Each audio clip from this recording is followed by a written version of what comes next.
నమస్తే, welcome to our channel.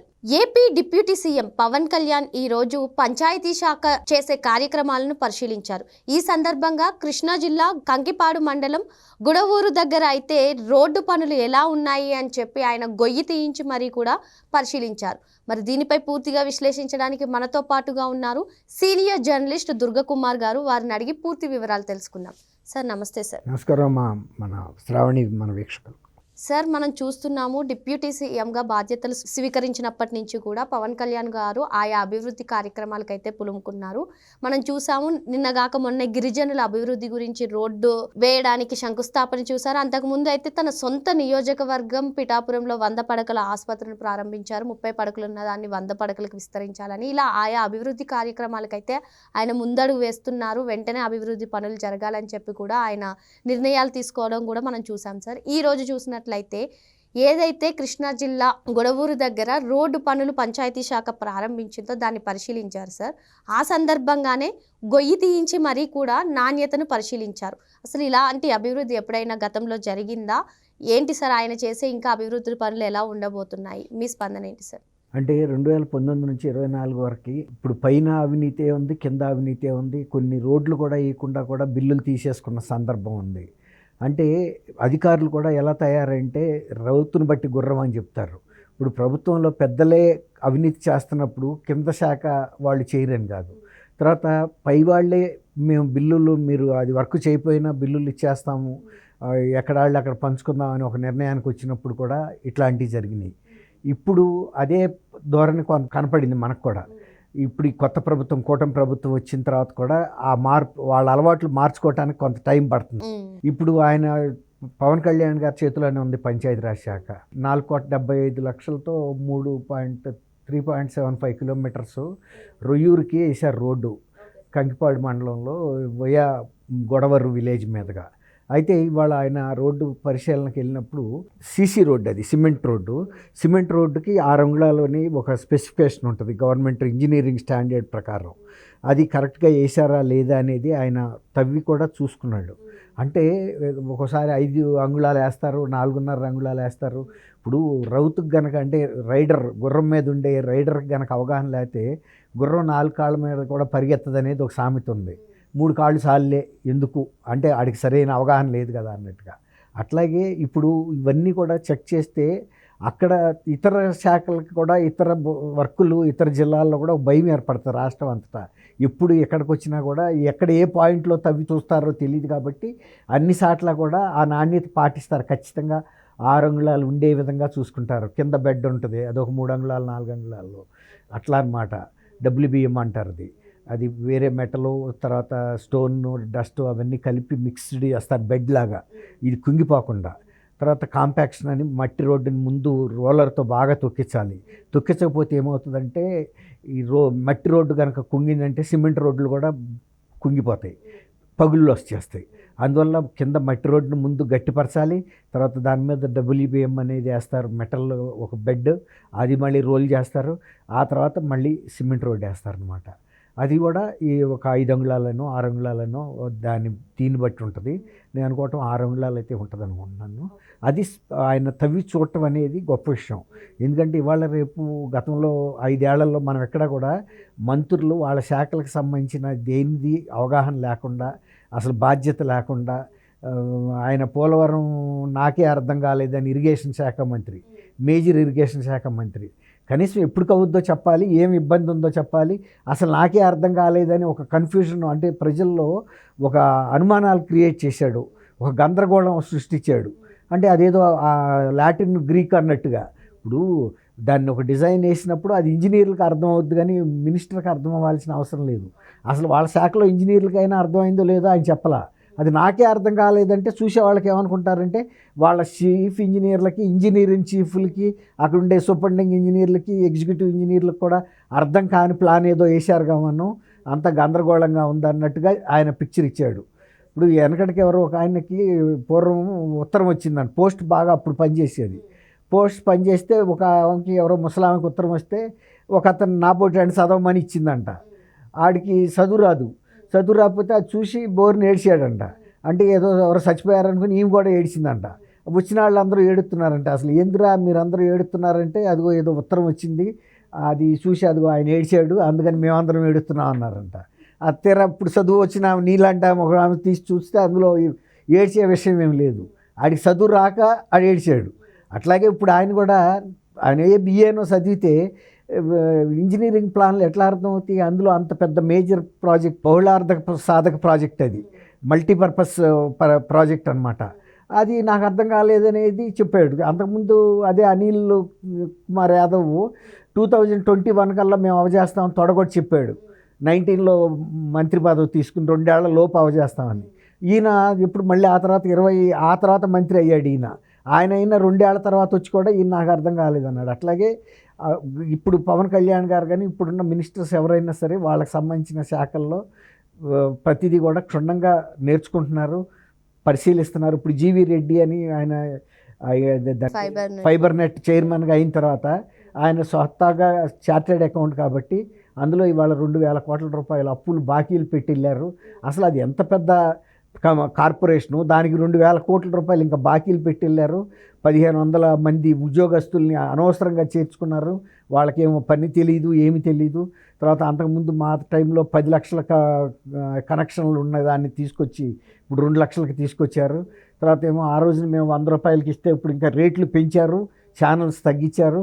ఈ రకంగా జనాల్ని దూరం చేసేసారు ఫైబర్ నెట్కి. ఇంకోటి ఫైబర్ నెట్ నిధుల్లోంచి ఆర్జీవీకి కూడా ఈ వ్యూహం. అవునమ్మా, 2,20,00,000 అతను జగన్ మీద సినిమా తీసి దీనికి డిస్ట్రిబ్యూట్ చేసినందుకు దానికి వచ్చింది వ్యూస్ 1,800 అంట. అవి కూడా అది మ్యానిపులేట్ చేసి ఈ స్టాఫ్తోనే కొట్టించారు. లైక్లు చూసినాడు కూడా ఎవడు లేడు. అయినా కూడా అతనికి 2,20,00,000, 1,20,00,000 ఆల్రెడీ ఇచ్చేశారు. ఇప్పుడు ఆ కోటి ఆపారు.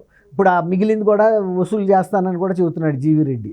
అంటే ఇప్పుడు వస్తున్న కార్పొరేషన్ చైర్మన్లు కానీ ఇప్పుడున్న మంత్రులు కానీ శాఖల పట్ల అవగాహన పెంచుకుంటున్నారు. వాళ్ళ దాంట్లో నాణ్యతలను పరిశీలిస్తున్నారు, సిబ్బంది పనితీరుని మెరుగుపరుస్తున్నారు, ప్రజలకి మేలు జరిగేటట్టు చూస్తున్నారు. గతంలో ఆయన చెప్పాడు కదా, బాలినేని శ్రీనివాసరెడ్డి అంత పెద్ద 7,000 మెగావాట్ల సోలార్ పవర్ అగ్రిమెంట్ విషయంలోనే నాకు నాలెడ్జే లేదు, నాకు చెప్పలేదు, నా సంతకం లేదు. సెక్రటరీ లెవెల్లోనే ఎనర్జీ సెక్రటరీ వాళ్ళే తీసుకుని క్యాబినెట్లో పాస్ చేయించుకున్నారు. అదే 1,750 కోట్లు జగన్మోహన్ రెడ్డికి లంచం అందింది అనేది ఆదాని నుంచి వివాదంలో కూడా బయటకు వచ్చింది కదా. అనేక మంది మంత్రులు కూడా మేము తీసుకున్న శాఖల నిర్ణయాల్లో మా ప్రమేయం లేదు, అందువల్ల వాటిల్లో జరిగిన అవినీతి గురించి మమ్మల్ని బాధ్యులు చేయొద్దని ముందుగానే ఎవరికాళ్ళు డిక్లరేషన్ ఇచ్చుకున్నారు. అంటే దాన్ని బట్టి మనకేమర్థం అవుతుంది, ఇప్పుడున్న మంత్రులకి శాఖల పట్ల ఇప్పుడు ఇంత చిన్న కార్పొరేషన్కి ఆయన చైర్మన్ అవ్వగానే చెప్పేశాడు, మొత్తం అన్ని విషయాలు చెప్పాడు. ఇంకా దాని విషయాలు కూడా ఇంకా చెప్పాలంటే ఉన్నాయి, అప్పుడే చెప్పను, ఇంకా కొంత పూర్తి అవగాహనకు వచ్చిన తర్వాత చెప్తాను. కానీ నేను ఒకటి మాత్రం చెప్పగలను, వచ్చే ఈ 4.5 ఏళ్లలో దాన్ని పూర్తి లాభాల్లోకి తీసుకెళ్తాను, ఈ అప్పులు తీరుస్తాను, తర్వాత అదనంగా ఉన్న సిబ్బందిని కూడా తీసేస్తాము, లేదు కొంతమందికి ఇంకా వాళ్ళకి పనితీరు మెరుగుపరిచేందుకు కూడా నేను శిక్షణ ఇస్తాను. వాళ్ళు ఇష్టం వచ్చినట్టు అసలు అపాయింట్మెంట్ ఆర్డర్లు లేకుండా కూడా శాలరీలు ఇచ్చుకుంటూ వెళ్ళిపోయారు, భారీ శాలరీస్. మళ్ళీ తర్వాత ఆ కుంభకోణాలు చేసిన వ్యక్తి ఎవరైతే ఉందో అమ్మాయి, అసలు ఆ అమ్మాయికి అపాయింట్మెంట్ లెటర్ కూడా లేదు. విజయసాయి రెడ్డి గారు కేవలం ఒక వాట్సాప్ మెసేజ్ ద్వారా వెళ్ళి జాయిన్ అవ్వమంటే జాయిన్ అయిందంట.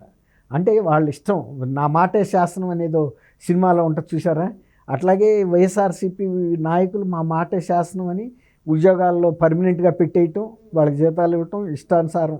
అసలు వాళ్ళు ఎక్కడ పనిచేస్తున్నారో కూడా తెలియదంట. కార్పొరేషన్కి కూడా వాళ్ళు రోజువారీ వచ్చి ఇక్కడ అటెండ్ అయ్యే పరిస్థితి కూడా లేదు. వాళ్ళు ఎక్కడో ఎవరికో నాయకులు ఇళ్ళ దగ్గర పనిచేస్తున్నారు, కానీ శాలరీ మాత్రం ఫైబర్ నెట్ నుంచి వెళ్ళింది. అట్లాగే ఇప్పుడు ఈ పవన్ కళ్యాణ్ గారు మొన్న కాకినాడ వెళ్ళినప్పుడు కూడా ఈ బియ్యం చౌక ధర రేషన్ బియ్యం అక్రమ రవాణా విషయంలో కూడా గట్టిగా పట్టుకున్నాడు. అట్లా ఏ మంత్రికి ఆ మంత్రి వాళ్ళ శాఖ. మీరు అన్నట్లుగానే చంద్రబాబు నాయుడు గారు కూడా స్పష్టంగా చెప్పారు, ప్రతి మంత్రికి పర్యవేక్షణ అనేది మేము చేస్తాము, ఎవరు బాధ్యత వాళ్ళు క్రమంగా పూర్తి చేయాలి అని చెప్పైతే బాబు గారు కూడా చెప్పారు. సార్, మరి మంత్రులు బాబు గారు చెప్పినట్టే చేస్తున్నారా, వారు చెప్పినట్టే ఫాలో అవుతున్నారా, లేదంటే కొందరు ఏమన్నా నిర్వీర్యంగా ఉంటున్నారా సార్? ఎందుకంటే ఇప్పుడు ఈ ప్రభుత్వం మీద ప్రజలు పూర్తి బాధ్యత పెట్టారు. 164 స్థానాలు ఇచ్చారంటే అసలు ఒక తిరుగులేని మెజార్టీ. గత ప్రభుత్వం పూర్తి వైఫల్యం చెందింది. మీరన్నా బాగా చేయండి, గతంలో జరిగిన అవకతవకలను సరిదిద్దండి, ఇప్పుడు జరిగే కార్యక్రమాలని నాణ్యత పాటించండి, ప్రజలకు మేలు జరిగేటట్టు చూడండి, అవినీతి అక్రమాలు జరగనివ్వకుండా చూడండి, ప్రభుత్వ నిధుల్ని పూర్తి స్థాయిలో ఉపయోగించండి ప్రజల మేలు కోసం అని పెట్టినప్పుడు ఇక అప్పుడు ఏ శాఖని కూడా ఉపేక్షించే పరిస్థితి ఉండదు. చంద్రబాబు నాయుడు గారు ఎప్పుడైతే ఇంత కష్టపడి పనిచేస్తున్నాడో, డిప్యూటీ సీఎం పనిచేస్తున్నాడు, లోకేష్ బాబు గారు ఐటీ ఎడ్యుకేషన్ ఇన్ని పోర్ట్ఫోలియోస్ ఆయన ఎఫెక్టివ్గా డీల్ చేస్తున్నాడు. మరి ఆయన కూడా చిన్న ఆయనే కదా ఏజ్లో. అట్లా వీళ్ళందరూ కూడా మంత్రివర్గం సమిష్టిగా పనిచేస్తుంది. ఇప్పుడు ఫలితాలు చూపించాల్సిన అవసరం ఉంది. ప్రజలు ఎదురు చూస్తున్నారు ఇచ్చిన హామీల మీద. రెండోది, గతంలో జరిగిన లోటుపాట్లని సరిదిద్ది అవసరమైతే దానికి బాధ్యులైన వాళ్ళని అరెస్ట్ చేయమని కూడా ప్రజలు ఒత్తిడి చేస్తున్నా కూడా ఖచ్చితమైన ఆధారాలు రాకుండా చేస్తే అనవసరంగా ప్రజల్లో మన పట్ల వ్యతిరేకత రావచ్చు, లేదు వాళ్ళ పట్ల సానుభూతి రావచ్చు. అందువల్ల మనం పూర్తిగా కొంత ఓపికతోనూ ఓర్పుతోనూ అన్నీ కూడా అవగాహన చేసుకున్న తర్వాత, ఇవాళ ఆయన రెడ్డి గారు ఉన్నాడు, జీవి రెడ్డి చిన్నాడే కదా, ఆయన కూడా ఏం చెప్పాడు, నాకు కొంత అవగాహన వచ్చేసింది పూర్తిగా, కానీ కొన్ని పేర్లు ఇప్పుడు నేను చెప్పను, ఎందుకంటే అది బయాస్డ్గా ఉంటుంది. ఇంకా కూడా ఆధారాలు సేకరించిన తర్వాత నేను మళ్ళీ ఇంకొక నెలలో మళ్ళీ ఇంకా పూర్తి స్థాయి వివరాలన్నింటినీ ఫైబర్ నెట్లో ఏం జరిగింది, ఏం జరుగుతుంది, దీని పరిస్థితి ఎట్లా అయింది, ఎంత నష్టాల్లోకి వెళ్ళిపోయింది, ఎప్పుడు లోపల నేను మళ్ళీ దీన్ని లాభ నష్టాల్లో లేకుండా ఒక స్టేబుల్ స్టేజ్కి తీసుకురాగలుగుతాను. ఆయన ధైర్యంగా ఉన్నాడు, అంతేగాని ప్రజలను భయం పెడతలేదు. ఇక ఇది మునిగిపోతుంది, ప్రజలు ఇంత అప్పుల్లో పడిపోతారు అని. జరిగినాయి అవకతవకలు తీవ్రంగా జరిగినాయి. ఇప్పుడు ఆర్జీవీలా అంటే ఆయన సినిమా తీయించి గతంలో మాజీ ముఖ్యమంత్రి దాన్ని మళ్ళీ ఫైబర్ నెట్ ద్వారా ఆయనకి డబ్బులు ఇప్పించి అట్లా, అంటే ప్రజల సొమ్మే కదా. అదే జగన్మోహన్ రెడ్డి గారు వ్యక్తిగత డబ్బులు అయితే ఎవరికైనా టీ ఇప్పించడంలో కూడా ఆలోచిస్తాడంట, అంత జాగ్రత్తగా ఉంటాడు ఆయన వ్యక్తిగత వ్యాపారాలు. ఇప్పుడు ఆయన వ్యక్తిగత వ్యాపారాలన్నీ వెళ్ళిపోతున్నాయి, బ్రహ్మాండమైన లాభాల్లో ఉన్నాయి, కానీ ప్రభుత్వాన్ని మాత్రం పూర్తి అప్పుల్లోకి నెట్టేశాడు. ఎంత దోపిడీ చేయాలో అంత దోపిడీ చేశాడు. ఆయనకు తెలియక కాదు, ఆర్థికంగా అన్ని విషయాలు తెలుసు, తెలిసినాడే ఎక్కువ చేయగలుగుతాడు అవినీతి కూడా, అక్రమాలు. కానీ ఇప్పుడు అందువల్ల ఇవాళ పవన్ కళ్యాణ్ గారు అది తీసినప్పుడు అది ఒక వార్నింగ్ అనమాట, హెచ్చరిక. అన్ని ఈ డిపార్ట్మెంటే కదా, R&B డిపార్ట్మెంట్లకు కానీ ఇతర ఏ డిపార్ట్మెంట్కి అయినా సరే, సివిల్ వర్కులు చేసినా ఇంకోటి చేసినా ఫండింగ్లు ఎక్కడ మనం ఖర్చు పెట్టామో వాళ్ళు వచ్చి, అంటే ఆడిటింగ్ లాగా. ఇప్పుడు ఒక నర్సరీ మెయింటైన్ చేస్తుంది ఒక ఫారెస్ట్ డిపార్ట్మెంటు, ఆ నర్సరీలో ఇన్ని మొక్కలు ఉన్నాయి అన్నారనుకోండి, చూస్తారు ఒక అందాజా ఎన్ని మొక్కలు జరుగుతుంది. అట్లాగే ఎక్కడ ప్లాంటేషన్ చేశారు ఆ ప్లాంటేషన్ చెక్ చేస్తారు. అట్లా కనుక అప్పుడు మనోహర్ గారు కూడా సివిల్ సప్లైస్ గోదాముల మీద కాకినాడ పోర్టులో చెక్ చేయబట్టే కదా సీజ్ చేసింది. అట్లా ఇప్పుడు ఎప్పుడైతే కార్యక్షేత్రంలోకి వెళ్ళి మంత్రులు పనిచేస్తారో వాళ్ళకి అక్కడ జరిగే లోటుపాటు. చంద్రబాబు నాయుడు గారు కూడా ధాన్యం గురించి నేను సడన్గా ఇప్పుడు అంటే చెప్పి వచ్చాను, ఆకస్మికంగా వస్తానని కూడా చెప్పాడు. ఏ చిన్న ఫోన్ వచ్చినా సరే 48 గంటల లోపల కనుక ధాన్యం రైతుల నుంచి తీసుకుని డబ్బులు ఇవ్వలేదు అంటే ఆ కేంద్రానికి నేనే వస్తాన్నాడు. ఆ భయం ఉందనుకోండి, అధికారులు కూడా తొందరగా పేమెంట్లు చేస్తారు. తర్వాత ధాన్యాన్ని కూడా ఈ నాణ్యత లేదని, ఇది లేదని, అది లేదని తిప్పొద్దు, మీరు అవసరమైతే దాన్ని డ్రైయర్లు పెట్టి తేమ శాతాన్ని తగ్గించడానికి మీరు ఏర్పాట్లు చేయండి, మినిమం ఛార్జ్ ఏదైనా ఉంటే రైతుల దగ్గర తీసుకోండి. అంతేగాని మాటకి ఇళ్ళకి తీసుకెళ్ళిపోవటం, మళ్ళీ తీసుకురావటం, ఇదంతా చాలా కష్ట నష్టాలతో కూడిన వ్యవహారం రైతులకి. దానివల్ల అసలు వచ్చే మార్జినే తక్కువ లాభం వరిలో. దానికి తోడు ఇలా కనుక తిప్పారంటే రైతు మునిగిపోయినట్టే. తర్వాత గతంలో అక్కడ డబ్బులు ఇవ్వకపోవటం వలన ఆంధ్రప్రదేశ్ రైతులు తెలంగాణలోకి వచ్చి అమ్ముకుంటున్న విషయం ఆనాటి ముఖ్యమంత్రి కేసీఆర్, తెలంగాణ ముఖ్యమంత్రి కూడా చెప్పాడు. మేము కూడా పక్కన రైతులే కదా అన్న భావంతో మేము రైతుల నుంచి సేకరణ చేసాం ధాన్యం అని. ఆ తర్వాత అట్లాగే చాలా 2000 కోట్లు రాక బాకీలు పెట్టారు గతంలో రైతులకి ఇవ్వకుండా. ఇప్పుడు ఈ ప్రభుత్వం వచ్చిన తర్వాత అప్పులన్నీ తీరుస్తుంది. ధాన్యం సేకరించిన తర్వాత వెంటనే రైతులకు కనుక ఇవ్వకపోతే, డబ్బులు ఇవ్వకపోతే వాళ్ళకి అనేక ఖర్చులు ఉంటాయి. ఇప్పుడు లేబర్ కాళ్ళు ఖర్చులు, కూలీలకు ఇచ్చుకోవాలి, తర్వాత ఎరువులు అప్పు మీద తెచ్చుకుంటారు, ఎన్నో బాధలు ఉంటాయి. తర్వాత కుటుంబ ఖర్చులు ఉంటాయి, వైద్య ఖర్చులు, పిల్లల విద్య, ఎన్ని ఉంటాయి. తర్వాత వాళ్ళకుండే అప్పుల మీద వడ్డీలు కట్టుకోవటం, అది గత ప్రభుత్వం వాళ్ళకి ఆ సున్నిత విషయాలు పట్టించుకోవాలి వాళ్ళు. దానివల్లనే రైతులు చాలా వ్యతిరేకత రాబట్టే కూడా మొన్న వైఎస్ఆర్సీపీ ప్రభుత్వం అంత ఘోర పరాజయం. అన్ని వర్గాలతో పాటు రైతులు కూడా బాగా వ్యతిరేకించారు, కూటమి ప్రభుత్వానికి మద్దతు ఇచ్చారు. ఇదండి కూటమి సర్కార్తో పాటు ఎంపీలు, ఎమ్మెల్యేలు, ఆఫీసర్స్ అందరూ కలిసి చేసే అభివృద్ధి కార్యక్రమాలు.